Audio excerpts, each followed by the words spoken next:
कैसे हैं आप सब। मैं उम्मीद करती हूँ आप सब अच्छे होंगे। चलिए, अभी हमने लास्ट देखा था कि हमने जो संतूर का चैप्टर 2 है गोइंग विद द स्कूटर, उसका हमने समरी ऑलमोस्ट कंप्लीट कर लिया था, अच्छे से समझ लिया था। तो आज हम उसके क्वेश्चन आंसर और न्यू वर्ड्स को कंप्लीट करेंगे। चलिए ठीक है, हम स्टार्ट करते हैं। Okay, let's start. तो पहला क्वेश्चन है, हम answer the following question. The question number 1 is what was Gopi doing on the veranda. Gopi veranda में क्या कर रहा था? तो the answer is Gopi was sitting in the veranda as we have shown in the text कि गोपी क्या कर रहा था? वरांडा में बैठा हुआ था and reading a book, और वो एक बुक पढ़ रहा था। तो ये आपके पहले क्वेश्चन का फर्स्ट क्वेश्चन का आंसर है कि गोपी was sitting in the veranda and reading a book. Question number 2 is what should did Gopi hear before he went to the garden? जब वो गार्डन में गया तो उसने कौन सी साउंड सुनी? What sound did Gopi hear before he went to the garden? जब वो गार्डन में गया उससे पहले उसने क्या साउंड सुनी? तो उसका आंसर है he heard something rustling past and falling with a thud in the garden. तो उसने क्या साउंड सुनी थी? He heard something rustling, मतलब कुछ हिलने की पीछे आवाज आई, एंड फॉलिंग विद अ थड, और एकदम से अचानक से कुछ गार्डन में आके गिरा। तो he heard that sound. तो ये इसका आंसर हो गया है। आपके जो भी आंसर है ये सब आपकी बुक में ही दिए हुए हैं। ओके, तो नेक्स्ट आपका क्वेश्चन नंबर 3 है describe Gopi search for the ball. Gopi ने बॉल को कहाँ कहाँ सर्च किया, वो आपको डिस्क्राइब करना है। तो as we have read in the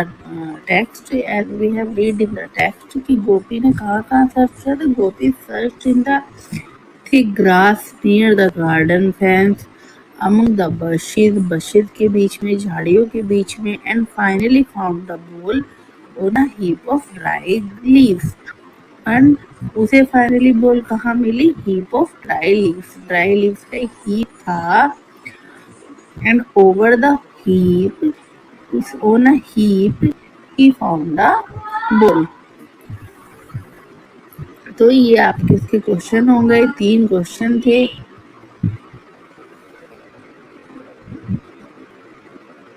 हाँ,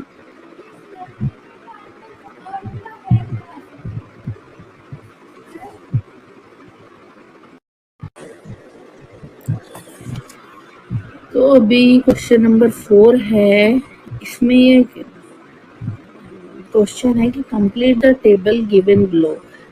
आपको टेबल दिया हुआ है, एक टेबल बना हुआ है, इसमें कुछ क्वेश्चन है और कुछ डायलॉग हैं। तो आपको ये बताना है the dialogue was said by, कि डायलॉग किसने कहे और किसको कहे। ठीक है, तो अब हम इसका आंसर फाइंड आउट कर लेते हैं। तो पहला डायलॉग है, आप यहाँ देख लीजिए, यहाँ पे आपको आंसर मेंशन किया हुआ है। तो ये देखिए, आपका पहला डायलॉग है कि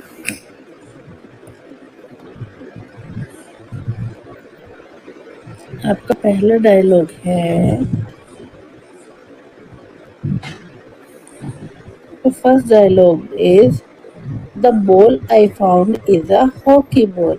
ये हॉकी बॉल, जो बॉल मुझे मिली ये हॉकी बॉल है। तो ये डायलॉग किसने कहा है? डायलॉग इज सेड बाय गोपी। और किसको बोला है डायलॉग? डू रिमेम्बर कि जब वो बॉल लेके गया प्लेग्राउंड में, उसने अपने फ्रेंड से पूछा कि हु बॉल इज दिस। तो उनमें से एक ने बोला कि this ball is mine. But उसने कहा, उसके फ्रेंड गोपी ने कहा कि the ball I found is a hockey ball. Deepak ने बोला था कि फुटबॉल इज मिसिंग, बट उसने बोला कि the ball I found is a hockey ball. तो उसने ये डायलॉग दीपक को बोला कि the ball I found is a hockey ball. तो ये डायलॉग किसने बोला? गोपी ने बोला। किसको बोला? The dialogue was said to Deepak and friends also. Deepak कौन था? फ्रेंड था उसका। सेकंड स्टेटमेंट है my father bought me a brand new football. अब ये स्टेटमेंट किसने बोला? ये स्टेटमेंट बोला था दीपक ने। किसको बोला था? गोपी को बोला था। क्या? कि my father bought me a brand new football. मेरे फादर ने मुझे एक न्यू फुटबॉल लाकर दी थी। But in its reply Gopi said that the ball I found is a hockey ball, that is not a football. Okay, clear? Next है I lost a ball 4 months ago। अब ये किसने बोला था कि मेरी ball 4 months पहले खो गई थी? ये बोला था मनोज ने। किसको? गोपी ने। But Gopi said that this ball is not yours because your ball has lost off before 4 months ago, but I found it ball today. This ball I found today. Okay, so this ball is not yours. अभी show मी। अब ये किसने बोला show मी? ये बोला रमानी ने। किसको बोला? गोपी को बोला कि show me that ball. Okay, अभी आपका नेक्स्ट क्वेश्चन है question number 5। Who grab the ball from Gopi? ये बॉल गोपी से किसने ली? How did the game start? किसने गेम कैसे स्टार्ट हुआ? मनोज आंसर है इसका। Manoj grab the ball from Gopi. Manoj ने गोपी से बॉल ली। The game started with Manoj as a goalkeeper. Manoj goalkeeper बना। गेम स्टार्ट हो गया। गोपी at the centre. Gopi centre में था।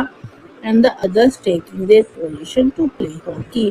और अदर्स ने, औरों ने, जैसे आपका दीपक है, रमानी है और आपके और फ्रेंड थे, उन सब ने पोजीशन ले ली और हॉकी का प्ले स्टार्ट हो गया।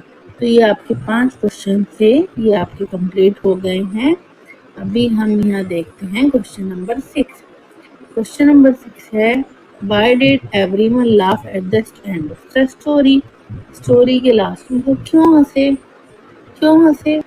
Because everyone laughed because the ball accidentally landed in the basket of a passing scooter। जो आपका प्लेग्राउंड था, near the playground there was a scooter. Okay, तो उस स्कूटर में क्या हुआ? बॉल चली गई एंड वाज टेकन अवे। और वो बॉल जब चली गई तो वो जिस स्कूटर में चला रहा था, वो ड्राइव दैट स्कूटर, वो स्कूटर को लेके चला गया। Making the situation funny. और ये सिचुएशन कैसी फनी हो गई एंड अनएक्सपेक्टेड हो गई। अनएक्सपेक्टेड मतलब जो चीज हमने सोची नहीं थी वो एकदम से हो चुकी, तो उसको हम बोलते हैं अनएक्सपेक्टेड थिंग। ओके, तो ये हो गया। अभी हम करते हैं इसके न्यू वर्ड्स। अब हम इसके न्यू वर्ड्स करते हैं। तो न्यू वर्ड्स में इसका पहला वर्ड होता है आपका ड्रिबल। ड्रिबल का क्या मतलब होता है? ड्रिबल मतलब होता है moving a ball with small taps while playing hockey. Moving a ball small taps while, जब हम हॉकी खेलते हैं तो उस पर स्मॉल टैप मारना मीन्स होता है ड्रिबल करना। बोस्ट का क्या मतलब होता है? बोस्ट का मतलब होता है to speak too proudly. Proudly बोलना, एकदम से अपनी अपनी बात को बढ़ा के, अपने आप को शो ऑफ करना। It other meaning show off. Boast mean होता है टू शो ऑफ और to speak too proudly. Rustle का क्या मतलब होता है? Rustle soft crackling sound. एक सॉफ्ट साउंड होती है क्रैकलिंग। पत्ते से मॉर्निंग में आप देखोगे पत्ते जो हिलते हैं ना, हिल साउंड होते हैं, तो this sound is called rustle. Okay, and next one is grab. Grab means होता है take something with a sudden movement, किसी चीज को अचानक से किसी से ले लेना, take something with a sudden movement, ये it means grab. Is these are the new words. Okay, अब इसका हम एक जो है इसका हम मैच द फॉलोइंग भी कर लेते हैं। ये आपका मैच द फॉलोइंग है। What is the mean of dribble? Dribble means, अभी मैंने आपको बताया what is the mean of dribble. Dribble means होता है moving a ball with small taps while playing hockey.